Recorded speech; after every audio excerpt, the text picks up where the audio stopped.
He looked up, squinting through the dusty haze. There, right by the wooden post, stood a skinny Apache girl. Her hair was a tangled mess, her bare feet caked in mud, and her eyes were filled with both hunger and fear. Without saying a word, she just clutched her empty belly, her lips cracked and dry. Reed stopped what he was doing. He did not ask her name. He simply opened the gate and motioned for her to come in. The girl hesitated, but the smell of fresh cornbread drifting from the cabin lit up her eyes. In the kitchen, Reed placed a hot piece of cornbread and a cup of goat's milk on the table.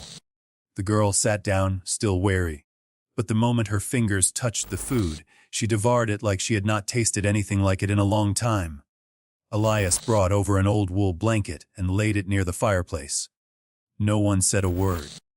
Only the crackle of the fire and the sound of hurried chewing filled the room. Reed sat in the corner holding his pipe, his eyes occasionally drifting toward the child.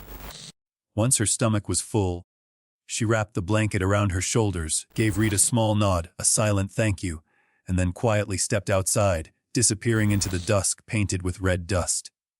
Reed remained seated, staring into the fire, overcome by a strange feeling. It had been far too long since this cabin last felt the footsteps of a child. 3 days had passed since Reed gave the Apache girl something to eat. He thought he would never see her again. But on the afternoon of the 4th day, just as the sun was turning a deep red and beginning to sink behind the hills, Reed spotted a familiar figure hovering near the fence. T had returned. Her hair was still tangled, her eyes still cautious, but this time she was not alone. Beside her stood a tall woman, face hollow, shoulders bare and marked with old whip scars, her left arm loosely wrapped in a dirty, blood-stained cloth. Her steps were uneven, but her dark eyes burned with fierce alertness. Reed sat down the water bucket he had been pulling up and stood still on the porch. The woman stopped about 30 feet away, pushed her daughter behind her, then spoke in a hoarse voice, drained by exhaustion. "We have nowhere else to go. I can do anything. Haul water, cook, tend livestock, clear land. I just ask you to let us stay for the night, even just under the porch." Reed stared at them for a long moment without saying a word. The old dog growled softly, then fell silent. A gust of wind swept red dust across the field, rattling the weathered wooden fence. He remembered the girl eating cornbread days ago, her cracked lips, that awkward little nod. Now she stood behind her mother, gripping the hem of a torn shirt, her eyes still full of fear, but this time with a flicker of hope. Reed sighed. He was not a kind man, nor someone who liked to get involved in other people's troubles. But in that moment, the emptiness of his cabin echoed with a familiar voice. "Do not turn your back on those in need." It was something his wife used to say many years ago, back when she was still alive. He nodded and slowly opened the gate. "Come in." Without another word, Reed turned and walked into the kitchen, stirring the fire back to life. When the mother and daughter stepped inside, he pulled out an old wooden chair and set the last loaf of cornbread and a pot of beans on the table. Then he glanced toward the corner of the room, where a thick blanket was folded. "Sleep there," Reed said plainly. May bowed her head, her voice trembling. "Thank you, sir." Lahi sat down right away, clutching the warm bowl of beans, her tense face slowly beginning to relax. Reed sat across the room, eyes on the fire, asking no questions. He understood sometimes. Silence is the kindest thing you can offer. That first night, the little cabin was so quiet you could hear every crack and pop from the firewood burning in the stove. Reed lay on his old wooden bed, his back turned toward the mother and daughter curled up on the blanket laid out on the floor. He was used to being alone. But tonight, the sound of someone else breathing in the same room stirred something in him. It was not discomfort, just unfamiliar. The next morning, when Reed went out to draw water from the well, May was already up. She limped along with another bucket, her shoulders trembling from the pain, but her face was set with determination. "Let me do it," she said firmly, as if she had to prove her worth. Reed said nothing. He simply took the bucket from her and set it down beside the well in the cattle shed. As Reed was tying the hay rack back together, he noticed T trotting in after him. The little girl placed a handful of hay in front of a calf, her eyes lighting up with delight. Reed paused for a second, looked at her, then gave a quiet nod. He did not smile, but the coldness in his gaze softened just a bit.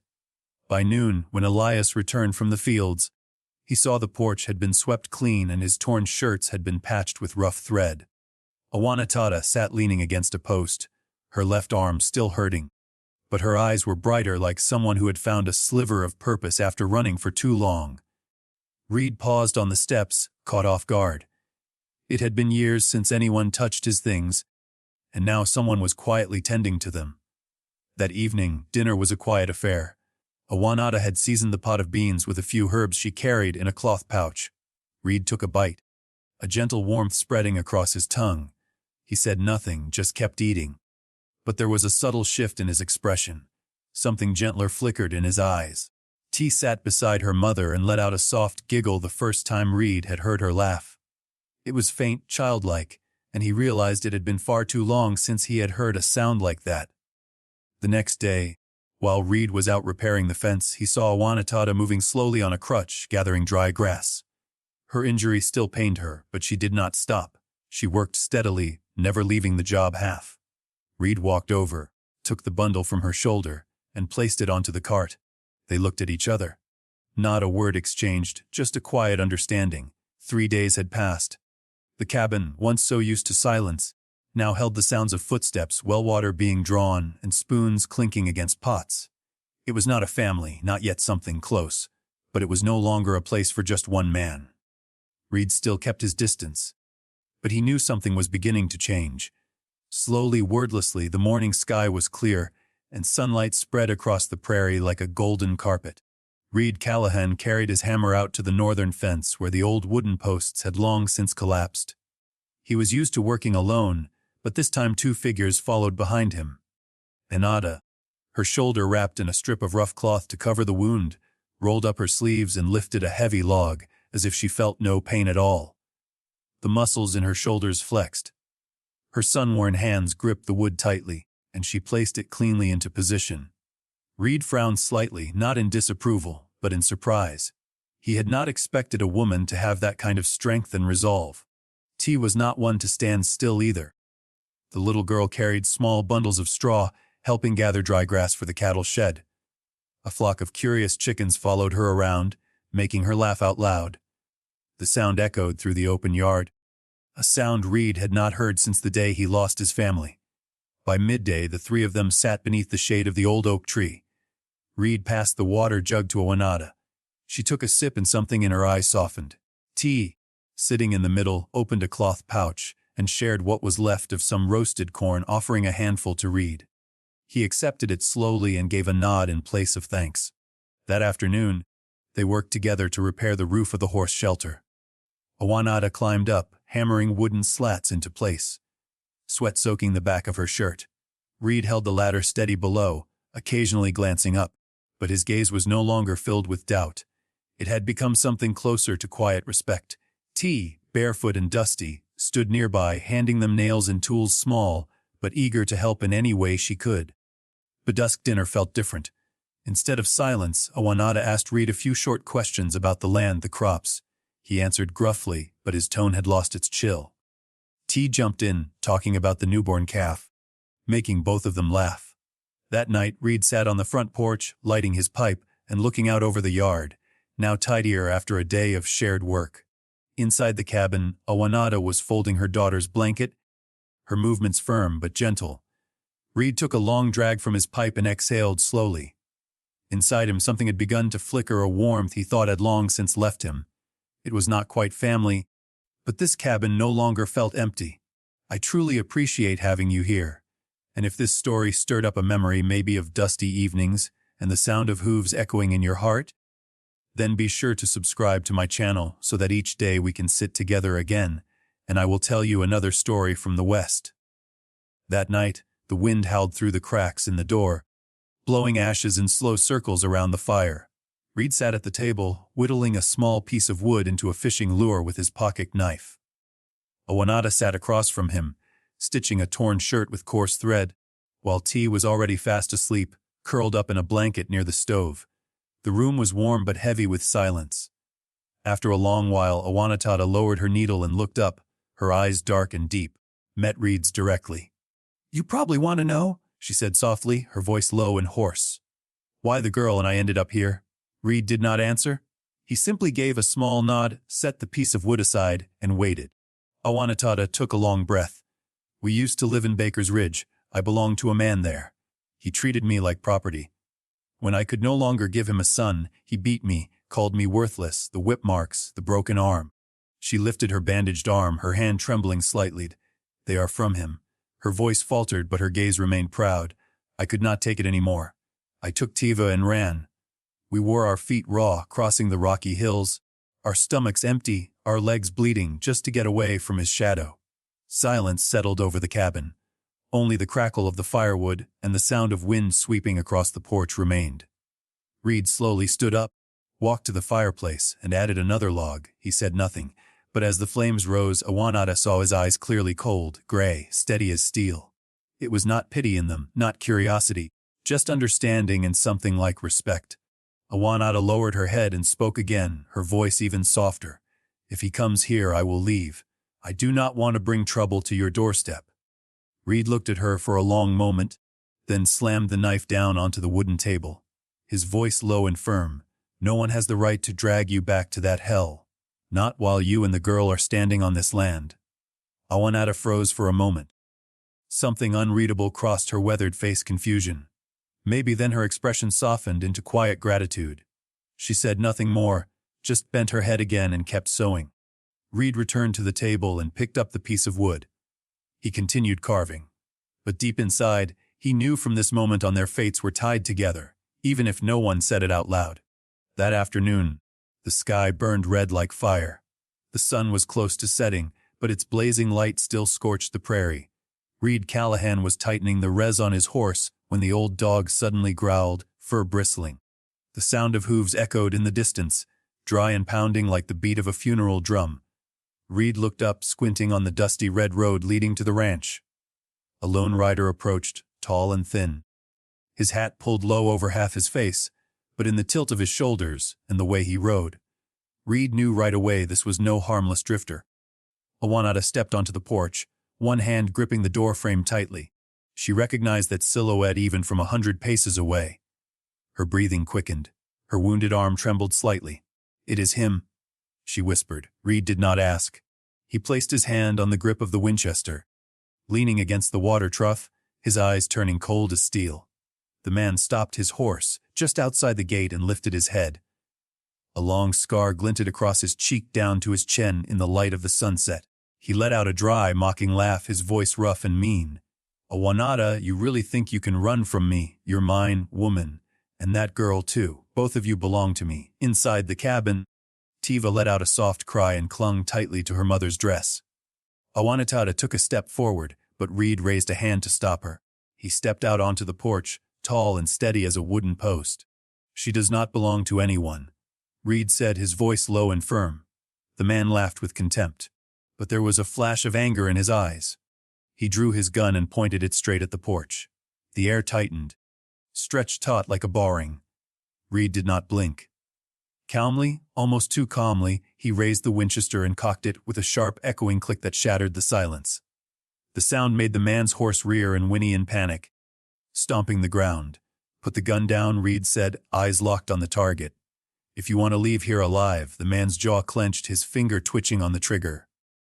Awanada, behind Reed, held her breath. Tiva hid behind the door, eyes wide with fear. For a moment, the two men stood like mountains, ready to crash into each other. Then, at last, the man let out a furious growl and lowered his weapon. "You will regret this, Cobb. The whole damn town will know you are harboring a savage woman." He turned his horse hard and rode off, vanishing into the swirling red dust of the dying Sunday. Reed lowered the Winchester, his face unchanged. He stepped back into the cabin where Awanada was still shaking, holding T close. With just one look, he said everything that needed to be said. From now on, he would not let them run anymore. 3 days later, a southern wind swept red dust across the prairie. Thick as smoke, Reed Callahan stood on the front porch, eyes fixed on the dirt road. He knew that man would come back, and this time he would not be alone. The sound of hooves thundered across the land, heavy and ominous, like war drums calling for vengeance. From the winding trail, 4 riders emerged from the haze. Leading them was the man from Baker's Ridge. His face twisted with hate, a pistol hanging at his side. He reined in his horse right at the fence, sneering as he called out, "Cobb, I warned you. But you would not listen." Hand over the woman and the girl, and I will let you keep your land. But if you do not, he growled, drawing his gun and pointing it straight, we will burn this cabin to the ground. Awanatata pulled Tiva back inside, fear in her eyes. Reed stepped down from the porch, Winchester firm in his grip, his voice rough and steady. This is my land. No one is taking them anywhere. The air went still. One of the men flung a torch into the dry fence. Flames erupted in an instant, black smoke swirling into the sky. Laughter echoed through the heat. Fire! The leader roared. Gunshots cracked through the air. Bullets slammed into the wooden posts. Splinters flying in every direction. Reed threw his rifle to his shoulder and fired. One man dropped from his horse, falling hard into the dust. Awanata from behind the door grabbed the hunting rifle Reed had set aside and fired a shot that shattered one of their wagon wheels, sending their horses into a frenzy. T screamed, but Reed shouted, "Get down," and dove to the side, firing a second round. The bullet grazed the leader's shoulder, making him howl in pain as he fired blindly back toward the cabin. Smoke, flames, and red dust blurred into a deadly storm. Reed dashed to the water trough, ducked behind a timber beam, and fired again. Another man clutched his gut and fell. Finally, as the fire still raged and the smoke had yet to clear, the leader snarled, "Fall back. Next time I bring the whole damn town." He turned his horse and rode off, the last two men scrambling after him into the blood-red haze. The sound of hooves faded into the distance, leaving only the crackle of fire and the thick smell of gunpowder. Reed let out a breath, blood streaking down his shoulder, but his eyes remained cold as steel. He turned back to the cabin and saw Awanata standing in the doorway, her rifle still smoking, T clutching her dress. In that moment, all three of them knew this was no longer a place of temporary refuge. They had stood their ground together, and from now on, anyone who dared cross that fence would have to pay the price.